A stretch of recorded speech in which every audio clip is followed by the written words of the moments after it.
네, 어제 하루 코로나19 신규 확진자 446명이 발생했습니다. 하루 만에 다시 400명대 확진자가 나온 거죠.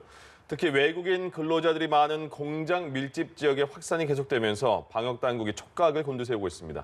한편 예방접종 피해 조사반에 따르면 코로나19 백신 접종 이후 사망한 사례의 경우 예방접종이 아닌 기저질환 악화로 인해 숨졌을 것으로 판단했는데요. 관련 내용들 이형민 세브란스병원 진단검사의학과 교수, 김수민 시사평론가와 함께 짚어보도록 하겠습니다. 네, 두 분 어서 오십시오. 안녕하십니까? 예, 안녕하십니까? 다시 이게 주말 효과라서 300명대였는지 다시 지나니까 400명대 중반으로 올라섰습니다. 어떻게 평가하십니까? 예, 말씀하셨던 것처럼 어제 같은 경우에는 이제 446명의 확진자가 발생을 했고요. 그중에서 국내가 427명 발생했습니다. 국내 발생자 중에서 서울, 경기, 인천, 수도권 발생자는 299명으로 전체 발생자의 70% 정도를 차지를 했고요. 예. 이 추세를 보게 되면은 저희가 이제 주간 추세는 그 전주와 비슷하게 그 2월 21일부터 2월 27일까지가 일일 평균 신규 확진자 숫자가 369명이었는데 네. 지난주 같은 371명이었고 어제는 다시 요거보다는 좀 증가하는 추세였다고 볼 수가 있습니다. 그다음에 예. 이제 같은 요일끼리 비교를 해봐도 저희가 전주나 그 전주에 비해서는 확실히 증가한 모습이어서 이게 그동안에 어떤 숨어있던 코로나19 집단 감염이 나와서 그러는 건지 아니면 전반적으로 추세가 조금 이렇게 상향 조정되는 건지는 좀 지켜봐야지 알 수 있을 것 같습니다. 이번 주 분위기가 그럼 좀 중요할 수도 있겠네요. 예. 예. 정부가 사회적 거리두기 이제 3월 1일, 2일부터 이렇게 다시 2주 동안 연장을 했잖아요. 수도권 2단계, 비수도권 1.5단계. 이제 이번 주 금요일 정도에 다시 다음 주 거를 발표할 것 같은데 그 전에 거리두기 개정안 초안을 공개했는데 이게 그러면 다음 주 정도부터 적용이 되는 건지 아니면 이거는 별개입니까? 거리두기 개편안 같은 경우는 거리두기 단계 자체를 바꾸는 네네. 그런 안이거든요. 이를테면 지속적 억제 유지라고 했을 때 1단계고 2단계 지역 유행, 3단계 권역 유행, 4단계 대유행 예. 이 단계별로 해서 또 인원 모임 제한이라든지 이런 것들도 다 다르게 하는 완전히 다른 안인데 이 안이 아직 적용되느냐 혹은 언제 적용되느냐 이 문제가 구체적으로 결정은 안 됐습니다. 네. 그래서 그것은 그것대로 두고 이제 현재 단계를 놓고 보더라도 어느 정도로 거리두기를 할 건지 이것을 또 따로 판단을 해야 되는 거거든요. 예. 그러니까 이를테면 투트랙인 셈인데 일단은 거리두기 개편안을 구체적으로 자세하게 언제 적용할지를 떠나서 이번 12일에 새롭게 조금 조정할 부분이 있다면 발표를 하겠다라고 하는 것입니다. 그래서 어떻게 보면은 이제 조정안부터 먼저 발표가 되고 나중에 개편안이 어떻게 적용이 될 건지 이것을 또 따로 발표할 가능성이 좀 크다고 볼 수 있겠죠. 그럼 교수님 지금 며칠간 되게 오랫동안 변함없는 추세가 되고 있잖아요. 확진자가. 그러면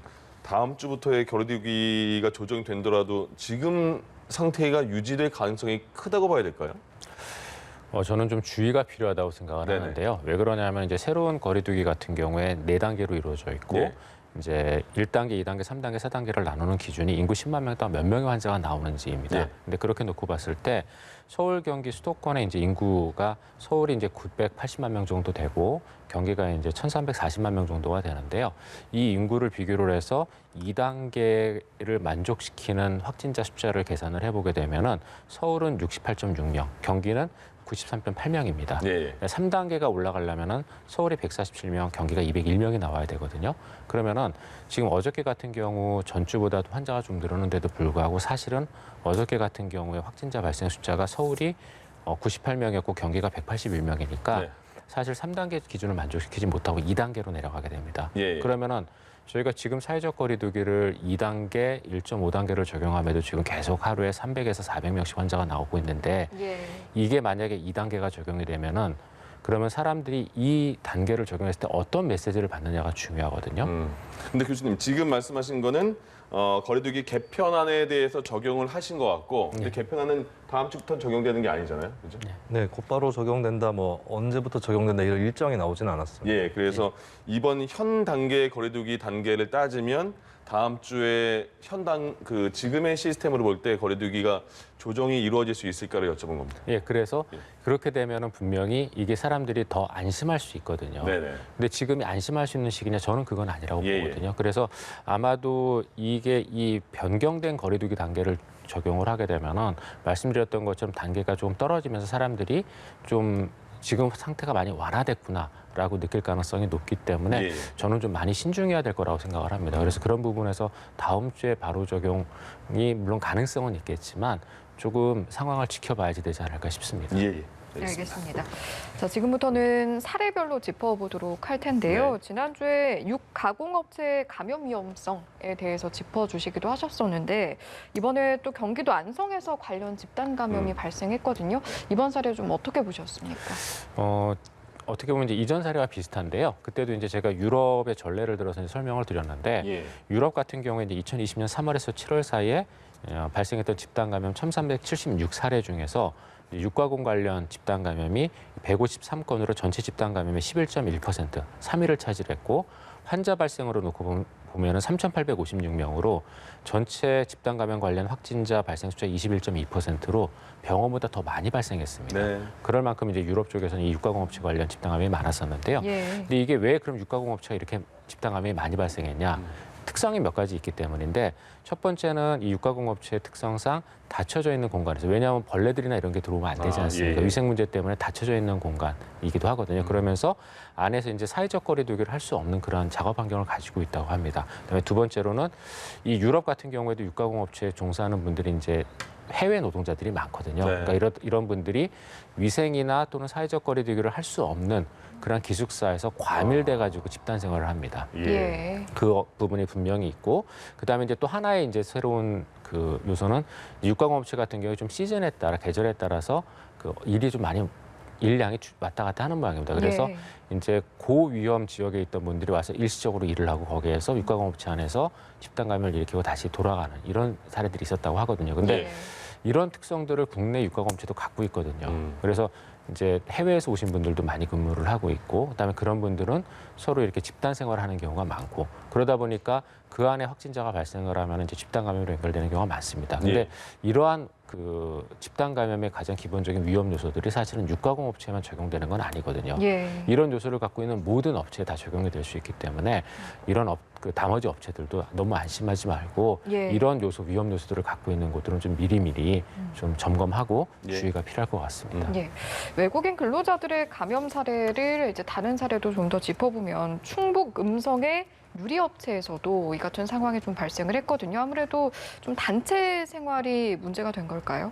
네, 아무래도 기숙사 공동생활이 뭐 핵심적인 문제라고 볼 수 있겠고 이거는 뭐 어느 시설이든 또 내국인이든 외국인이든 기숙사 시설에 대해서 우리가 유념해야 된다라고 하는 그런 사례가 되겠습니다. 기숙사는 공동생활을 하는 곳이기 때문에 여기서 마스크를 벗거나 하는 것이 대단히 어렵죠. 자거나 먹거나 하는 그런 활동도 벌어지는 곳이기 때문에 그래서 뭐 또 환기라든지 이런 것들까지 잘 안 됐을 경우는 더 감염 위험성이 심각하다고 볼 수 있고 또 기숙사는 이제 타지 생활을 하는 이주 노동자 입장에서는 기숙사를 대체하는 다른 시설로 가는 것이 상당히 좀 어렵습니다. 이를테면 뭐 별도의 유료 숙소를 구한다거나 아예 다른 자취할 곳을 구한다거나 이런 것들이 어려운 상황이기 때문에 예. 불가피하게 기숙사에서 계속 생활할 수밖에 없는 사정들이 또 이주 노동자들한테 특히 있는 부분이거든요. 예. 그래서 이제 회사에서 사실 이 노동자들이 감염이 되면은 사측에도 피해가 되는 것이기 때문에 계속해서 지속적이고 또 치밀하게 방역 수칙들을 좀 세워서 지켜나갈 필요가 있는 그런 공간이 기숙사가 되겠습니다. 예, 알겠습니다. 상황이 이렇다 보니까 경기도에서는 외국인 근로자 그리고 이들을 고용하고 있는 사업주들을 대상으로 진단 검사를 실시하라 이런 행정 명령을 내렸다고 하는데 네. 좀 자세하게 이 내용도 짚어주시죠. 적용 대상이 되는 곳은 한 명이라도 외국인 노동자를 고용하고 있는 사업장이 다 포함이 되고요. 이런 사업장이 한 2만 5천 군데 정도 된다고 합니다. 그래서 8만 5천여 명 정도 되는 외국인 근로자들이 모두 이렇게 검사를 받을 수 있도록 임시선별 검사소에서 무료로 검사를 받게 하는 그런 조치고요. 참고로 2월 15일 이후로 검사를 받은 적이 있는 외국인 같은 경우는 받지 않아도 됩니다. 근데 나머지 인력들은 다 받아야 되고 받지 않을 경우에는 이제 300만 원의 벌금을 부과하는 그런 내용의 행정 명령입니다. 그리고 불법 체류자 분들이 또 있을 수 있거든요. 이런 경우 등을 대비해서 이제 익명 검사라든지 이런 것들을 보장을 해서 일단은 검사를 받을 수 있도록 그렇게 조치가 취해졌습니다. 예. 교수님 이렇게 뭐 외국인도 그렇고 뭐 운동 선수도 그렇고 이제 기숙사 생활할 때는 지금은 굉장히 조심해야 될 때잖아요. 기숙사는 어떤 점이 특히 단체 생활이니까 조심해야 될까요? 기숙사 생활 자체가 좀 위험한데요. 왜냐하면은 저희가 이제 코로나19에 대한 지금까지의 경험과 전파 양상을 놓고 봤었을 때 네. 마스크를 착용하거나 직접적인 접촉이 없는 경우는 거의 전파 가능성은 예. 없거든요. 근데 문제는 기숙사 생활이 이런 것들을 피하기 불가능한 환경이라는 데 있습니다. 저희가 잠을 자면서 마스크를 쓰고 있을 수도 없고 네. 또 대부분의 기숙사는 숙식을 같이 하기 때문에 예. 밥도 같이 먹거든요. 그럼 밥을 먹는 잠도 동안 뭐 1인 1실이 아니잖아요. 예, 보통. 맞습니다. 예. 그러다 보니까 자면서의 어떤 마스크 착용에 대한 문제, 식사 과정에서의 마스크 착용에 대한 문제, 그 다음에 지금 저희가 또 최근에 이제 또 집단감염이 하나 발생을 했지만 뭐 사우나나 목욕 공간 같은 경우도 마스크를 착용할 수 없는 네네. 공간들이거든요. 그러니까 이런 일상생활에서 이루어지는 모든 마스크를 착용할 수 없는 행위들이 기숙사 안에서 공동으로 이루어지기 때문에 예. 당연히 기숙사는 취약할 수밖에 없습니다. 아무리 마스크를 쓴다고 하더라도 벗는 일이 발생을 할 수밖에 없으니까요. 맞습니다. 왜 여쭤봤냐면 이제 최근에 그 서울 강동에서 고등학교 축구부 선수들인데 그 대부분이요. 네. 그러니까 계약 후 얼마 안 됐는데 첫 집단 확진이라고 하더라고요. 방역 당국이 16명 걸렸는데 어떻게 된 상황이죠? 이게 학교 운동부로 되어 있으면은 상시적인 합숙은 금지가 됐습니다. 왜냐하면 합숙으로 인해서 학습권이 침해될 가능성이 굉장히 크거든요. 예. 그렇기 때문에 운동 선수들이 청소년이고 학생의 경우는 공부도 해야 된다 이런 취지에서 합숙을 금지를 시켰고 또 아무래도 합숙을 하다 보면은 뭐 구타 가혹행위라든지 이런 인권 침해도 또 일어나는 그 사례들이 많았었죠. 그런 차원에서 이제 교육 인권 차원에서 합숙이 금지됐는데 상세하게 어떤 연유인지 모르겠지만 이 학교 축구부 같은 경우는 학교 운동부로 처음에는 시작을 했다가 예. 나중에는 학교 운동부가 아닌 네. 사설 클럽을 만들어서 선수들을 대한축구협회에 등록시키는 어. 또 다른 방식을 썼습니다. 어. 근데 이게 어떻게 보면 교육 및 체육 정책의 허점이었던 것이 이런 클럽의 경우에는 합숙 금지가 적용이 안 됐었던 것이죠.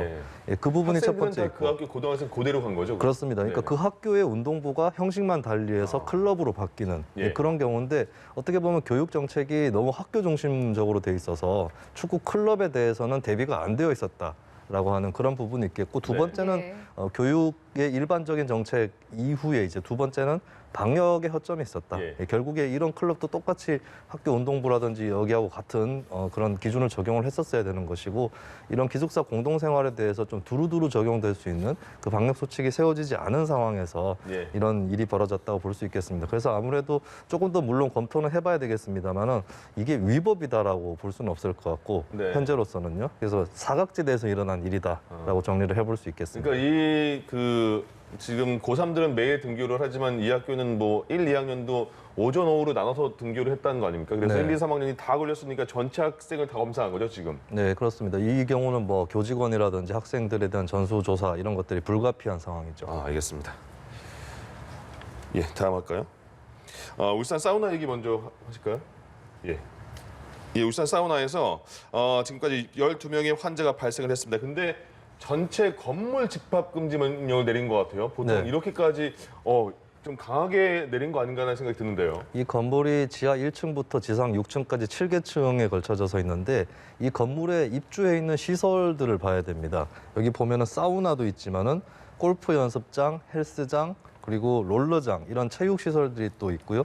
그리고 카페도 들어가 있는데 예. 쉽게 생각해 보면은 이 건물을 돌아다니면서 여러 시설들을 이용할 수가 있습니다. 이를테면 어떤 사람이 헬스장에서 운동을 한 다음에 사우나에 가서 또 목욕을 하고 카페에서 커피 한 잔을 하는 이런 걸 상상을 해본다면은 예. 뭐 감염자라든지 이런 분들이 여러 곳을 돌아다녔다라고 볼 수 있는 것이고 엘리베이터도 당연히 있는 건물이니까요.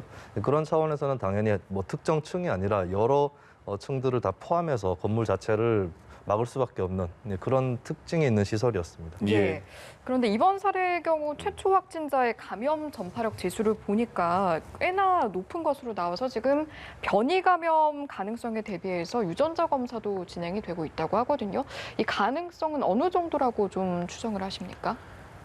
전파력이 높다라고 해서 저희가 사실 꼭 무조건 다 의심할 수 있는 건 아닌데요. 예. 왜냐하면 이제 전파력이라는 거는 너무 여러 가지 요인들에 의해서 결정이 됩니다. 물론 저희가 이제 국내 지금 가장 많이 들어와 있는 건 영국발 변이 바이러스인데 영국발 변이 바이러스 같은 경우에는 기존의 코로나19 유형에 비해서 이제 재생산 지수 0.7, 그다음에 감염력은 70% 정도 높다라고 알려져 있습니다. 그래서 분명히 초반에 이제 빨리빨리 전파되는 양상은 있습니다. 그래서 의심을 해볼 수 있지만 꼭 그것만으로 결정되는 건 아니긴 합니다. 그런데 이번 사례 같은 경우는 지금 연결되어 있는 그 그 감염 사례에서 이미 변이 바이러스가 확인이 됐거든요. 예. 그래서 이 울산시에서 부산 장례식장발 울산 최초 감염자를 찾아서 그분에 대한 그 바이러스 변이 여부를 검사를 했더니 영국 변이 바이러스가 검출됐다고 발표를 했습니다. 네. 예. 그래서 아마도 이 지금 최초 저희가 이제 지표 환자라고 얘기를 하는데요. 지표 환자가 변이 바이러스에 감염이 됐기 때문에 아마 나머지 분들도 변이 바이러스에 감염됐을 가능성은 크다라고 지금 생각은 됩니다. 근데 저희가 그냥 겉으로 보기에는 그냥 하나의 감염으로 보이는 것도 실제로는 여러 개의 감염으로 구성된 경우들도 많기 때문에 전체가 다 변이인지 아닌지는 저희가 조금 더 조사 결과를 살펴봐야 될 것 같습니다. 평론가님, 그 여의도에 새로 생긴 백화점 가보셨어요? 아, 가보지 못 않았어요. 가보셨어요? 근데 방역 당국이 여기를 거의 직접 언급을 했잖아요. 방역을 좀 더 잘 해야 된다라는 식으로. 지금 분위기가 어떻길래 그렇게까지 말을 했을까요? 일단 뭐 그 실적을 좀 살펴보면은 지난 일요일이죠. 2월 28일이었는데 그날 하루 이 백화점 매출이 102억 원이었다고 하고 그 백화점 계열사 창립 이후에 최대 금액이었다라고 예. 하는 거거든요. 사실 4제곱미터당 한 명이라고 하는 이런 백화점 같은 시설에 대한 기준이 있긴 한데 이것이 좀 권고적인 성격이 강한 데다가 그리고 그걸 일일이 이렇게 체크하는 것이 좀 미리 대비가 제대로 돼 있지 않으면 좀 힘든 부분들이 있습니다. 그리고 네. 어느 정도 인원을 제한했더라도 막상 들어갔을 때 굉장히 많은 인원들이 붐빌 수 있다라고 네. 하는 측면이 있고 조금 대비가 미흡하지 않았나. 물론 현재 백화점에서는 여러 가지 방책들을 구하고 있다고 하는데 네. 예, 그런 것이 좀 미비한 상황에서 벌어진 일인 것 같고 이 백화점 감염은 사실은 우리가 마스크를 제대로 착용을 하고 돌아다닌다면 감염 위험성은 굉장히 낮다라고 예. 볼 수는 있겠죠. 문제가 되는 것은 일단은 이 안에도 식사라든지 취음 이런 것을 하는 공간, 마스크를 벗을 수밖에 없는 공간이 있다는 거, 네. 그것이 문제겠고 두 번째는 만약에 감염자가 나왔을 경우는 역학조사라든지 이런 거에 굉장히 애를 먹게 됩니다. 너무나 많은 사람들이 거쳐갔기 때문에 예. 그런 것들을 좀 감안을 하셔서 물론 이제 업체 측에서도 대책을 준비를 하시겠지만 소비자분들도 어느 정도는 뭐 시간대에 너무 붐비는 시간대라든지 이런 것들을 좀 피하시는 게 좋겠습니다. 저 안에 또 지금 보시는 화면인데 음식점도 줄을 엄청 대기표를 많이 받는다고 하거든요. 저렇게 많은 그 쇼핑몰 같은 데는 말씀하신 것처럼 입장할 때도 개인정보 체크도 어려울 것 같고 어떻게 방역을 조심해야 될까요? 여러 가지를 해야 되는데 이제 말씀하셨던 개인정보 체크, 그러니까 방문자 확인은 필수라고 네. 생각을 저희가 해야 될 것 같습니다. 그래야지만 이제 지금 평론가님도 말씀을 주셨지만 확진자가 발생을 했을 때 역학적 추적이 가능하거든요. 예. 근데 누가 방문했는지를 모르면은 당연히 뭐 누구를 추적해야 되는지도 알 수 없고 이후 조사가 불가능하기 때문에 그거는 가장 기본일 것 같고요. 그다음에 이제 조금 더 몇 가지 말씀을 드리면은 이런 기관 굉장히 대형 이용 시설 같은 경우에 있어서는 일단 유입 인원을 차단하는 게 일단 제일 중요합니다. 네. 그래서 적정 인원이 안을 이렇게 이용하도록 해줘야 되는데 그러기 위해서 이제 백화점도 뭐 차량 이부제를 이용을 한다던가 하고는 있지만 이게 아마 충분하지는 않을 거거든요. 이게 의무사항은 아닌 것 같더라고요. 네, 맞습니다. 그래서 하지만 그래도 어쨌건 전체적으로 유입 인원 자체를 좀 적정 인원으로 규정을 해놓고 예. 차단하는 방식을 좀 써야 되고요. 그다음에 그렇게 하더라도 또 매장별로 사람들이 몰릴 거거든요. 그렇기 때문에 각 매장별로도 그 인원들이 서로 모이지 않도록 하는 적절한 관리, 예를 들어 네. 뭐 1m의 거리를 두고 좀 띄어쓰게 한다던가 이런 식의 관리는 굉장히 필수적일 걸로 생각이 됩니다. 그리고 네. 또 이제 몇 가지 중요한 게 이런 집단 이용 시설은 환기도 되게 중요하거든요.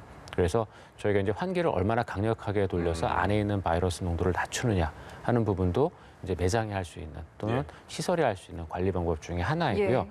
그다음에 이제 저희가 또 이제 중요하게 생각되는 게 밀폐된 이러한 집단 이용 시설에서 안에 있는 밀폐된 혼자만 이용할 수 있는 공간 중에 여러 가지가 있는데 그 중에 하나가 뭐 엘리베이터 얘기도 잠깐 있지만 화장실도 그렇습니다. 네. 그래서 화장실 같은 경우도 들어가게 되면 좀 은밀한 개인의 공간이다 보니까 마스크도 좀 벗고 이러신 분들이 간혹 계시는데 예. 이렇게 한번 마스크 같은 걸 벗고 그 안에 바이러스가 확산이 되면 이게 공기 중에 나온 바이러스들이 가라앉고 이게 농도가 많이 낮아지려면 최소한도 몇 시간이 걸리거든요. 그래서 그런 부분들에 대한 주의도 굉장히 좀 필요할 걸로 생각이 됩니다. 네, 네. 알겠습니다. 자, 이번에는 백신 관련 이야기로 넘어가 보도록 하겠습니다. 어제 방역당국에서 접종 후에 사망을 신고한 사례 8건에 대해서 조사 결과를 발표를 했는데 일단 어떤 내용이었죠? 네, 뭐 부검도 했고 뭐 8명 다를 하진 않았고 나머지 또 진행되는 부분도 있긴 한데요. 일단은 이게 정말로 백신 때문에 돌아가신 것인지 인과관계를 규명을 하는 작업을 했던 것이죠. 근데 아니다. 이제 백신 때문에 돌아가신 건 아니다라고 잠정 결론을 내렸습니다. 예. 그 이유는 세 가지 정도로 들 수 있겠는데 첫 번째는 예. 만약에 어떤 분이 돌아가셨다고 했을 때 그분이랑 같은 날에 같은 백신을 접종받은 사람은 어땠는가? 이것을 조사를 해볼 텐데 이제 별다른 이상, 중증 이상의 이상이 없었다라고 하는 것이죠. 그러니까 같은 날 같은 백신을 맞으신 다른 분들이. 예. 그다음 두 번째는 부작용, 이를테면 아나필락시스 같은 부작용을 그 사망자께서 겪으셨는지 이 부분을 조사를 했는데 그것 역시도 없었다. 그래서 아무래도 백신 때문이었다면 그런 이상작용이 부작용이 나왔을 텐데 없었다라고 하는 게 두 번째가 있고요. 세 예. 번째는 이 돌아가신 분들이 심부전이라든지 뇌출혈이라든지 기저질환들이 다 있었다라고 하는 것입니다. 그래서 백신이라기보다는 이런 기저질환 때문에 사망을 했다라고 하는 그런 결론이 내려진 거죠. 예. 이번 결론은 뭐 그 의료진 전문가분들께서 항상 계속 말씀해 왔던 거랑 그 똑같은 결론인 것 같아요. 예. 네. 그리고 컨디션 오늘 괜찮습니까? 예, 저도 이제 어저께 아스트라제네카 백신을 저녁에 네, 접종받았는데요. 그래서 여쭤봤습니다. 예, 일단 그 아스트라제네카 백신 같은 경우에는 화이자 백신과 아스트라제네카 백신의 접종 후의 반응이 조금 다르거든요. 네. 근데 이제 화이자 백신 같은 경우에는 1차보다 2차 접종이 훨씬 더 많이 힘들다고 합니다. 특히 2차 접종 같은 경우에는 전체 접종한 사람이 한 20% 정도는 한 2, 3일 정도 근무가 어려울 정도로 열이 나고 예. 그런 경우들이 있다고 해야 하는데 화이자 경우에. 예, 맞습니다. 근데 아스트라제네카 백신 같은 경우에는 1차 접종에 좀 일부 반응이 나타나는 경우가 있지만 네. 2차 접종은 조금 더 수월한 걸로 또 되어 있거든요. 그래서 이제 그런 면에서 차이가 나는데 이러한 면역 반응은 통상적으로 그 나이가 젊을수록 좀 더 강하게 나타난다고 좀 네. 얘기를 그러니까 하거든요. 교수님 어떠냐고요? 네, 그래서 저는 아마도 지금 맞은 지 한 4시간 정도 됐는데요. 네. 예. 별로 반응이 없는 걸로 봐서 제 면역 반응은 좀 많이 노화한 것 같습니다. 아, 그래요? 예, 예. 아, 그래도 다행이네요. 예. 예. 그럼 언제 두 번째 또 맞으시는 거예요? 아스트라제네카 백신은 8주에서 12주 뒤에 네. 2차 접종을 하게 돼 있고요. 예. 그러면은 지금 국가에서 정해놓은 그 예방접종 그 지침과 순서에는 5월 달에 2차 접종을 시행하도록 되어 있습니다. 근데 또 보니까 우리나라에서 백신을 맞았는데 얼마 뒤에 며칠 뒤에 그 코로나19 확진 판정을 받았어요. 이거는 어떻게 설명할 수 있을까요?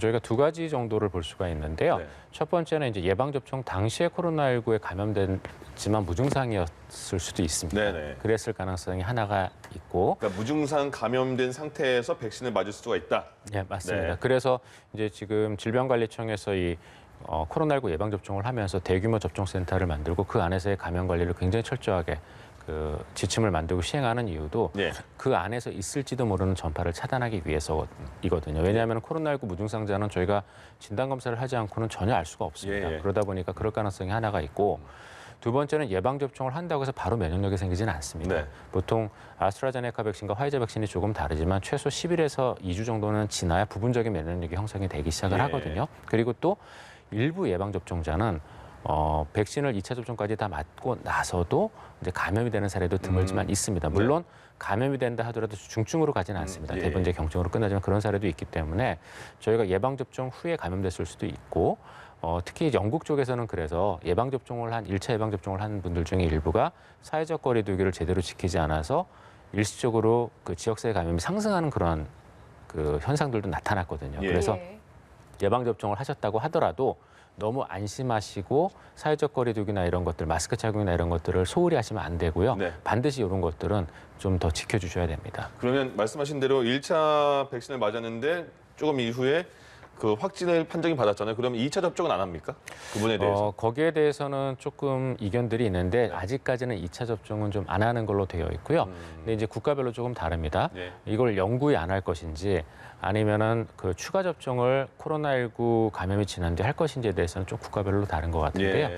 이제 일부 국가에서는 그 이미 확진자도 맞도록 정책을 정한 국가들이 대부분이거든요. 그런 경우에는 보다 더 확실한 면역력을 위해서 코로나19가 이제 완치되고 난 뒤에 2차 접종을 고려해보겠다는 국가들도 일부 있고요. 그다음에 이제 거기에 대해서 아직 결정을 못한 국가도 있습니다. 근데 그 네. 부분은 조금 더 지켜봐야 될 것 같습니다. 알겠습니다. 이번에는 아스트라제네카 백신 이야기로 세밀하게 들어가 보도록 하겠습니다. 네. 65세 이상 고령층의 접종 관심을 모아왔었는데 일단 지난주 전문가 회의에서는 접종을 허용하자 이런 의견이 우세했다고 하거든요. 최종 결정은 언제 나오는 겁니까? 뭐 2주 내로 나올 수도 있는 그런 사정이다라고 하는 게 보도가 되고 있고요. 예. 전문가 의견들은 좀 어떻게 보면 당연한 것이 저는 이 아스트라제네카 효능 문제에 대해서 알파고에 좀 비유를 하고 싶어요. 예. 알파고라고 했을 때 이제 바둑을 두는 AI 아닙니까? 근데 알파고는 상당히 많은 빅데이터를 축적을 해놓고 스스로 바둑을 둬가면서 또 데이터를 더 축적을 해놓거든요. 근데 그런 알파고에 대해서 조은영 구단이랑 안 둬봤기 때문에 알파고의 효과가 없다. 이렇게 얘기할 수 없는 거겠죠. 네. 이게 무슨 예. 얘기냐면 예초에 이제 임상 실험에서의 한계 때문에 65세 이상 효능 문제 때문에 아스트라제네카의 65세 이상 접종이 보류가 됐던 건데 근데 영국에서 이미 수백만 명이 이 접종을 했습니다. 네. 많은 데이터들이 나와 있다는 것이고 예, 그것을 이제 전문가들도 알고 있고 유럽 국가에서도 이제 조금씩 푸는 분위기이기 때문에 어떻게 보면 시간 문제다라고 현재 전문가들의 의견은 그렇다라고 볼 수 있겠습니다. 네. 이 아스트라제네카 백신과 관련해서는 김제에서 백신 280회분이 냉장고 고장으로 보관 온도 범위를 좀 초과했다라고 하거든요. 구체적으로 어떻게 된 일입니까? 네, 3월 5일에 이 김제 쪽에 아스트라제네카 백신이 이제 도착을 했습니다. 근데 하고 나서 일부를 사용을 했고 그 다음에 그날 정오쯤에 냉장고에 280여 회분을 넣어둔 것이죠. 그런데 다음날 9시에 신고가 들어왔다고 해요. 그리고 예. 어느 정도 조사를 해보니까 최소 6시간 정도는 냉장이 안 된 상태에서 이것이 보관되었다라고 하는 그런 부분입니다. 아시겠지만 예. 아스트라제네카 백신 같은 경우는 2도 내지 8도 정도의 온도에서 냉장 보관을 하는 것이 그 원칙인 건데 근데 이제 여기서 좀 쟁점이 될 수 있는 부분은 이 백신이 미개봉 상태에서는 한 48개월 정도 최대 보관할 수 있다라고 하는 그런 또 연구가 있는데 예. 그래서 이 백신은 이제 또 미개봉된 상태의 백신이었거든요. 그래서 예. 이걸 어떻게 처분할 건지 이 부분은 좀 앞으로 추후에 남은 과제인 것 같습니다. 예. 교수께서는 어떤 의견이신지 궁금한데 개봉이 안 됐을 때 그런데 온도의 범위가 좀 미세하게 벗어났을 때 폐기를 해야 할지 어떻게 판단하십니까? 근데 온도 범위를 얼마나 벗어나는지가 중요한데요. 지금 제가 그 부분은 확인이 안 돼서 정확히 예. 뭐라고 의견 드리기는 어려울 것 같고요. 단 아스트라제네카 백신 같은 경우에 저희가 2도에서 8도 사이가 그 보관 조건이다 보니까 약간의 미세한 온도 차이는 사실은 큰 문제는 없을 가능성이 높거든요. 근데 이제 그게 얼마 정도 벗어났는지 이런 부분에 대한 좀 자세한 데이터가 있어야 될 것 같습니다.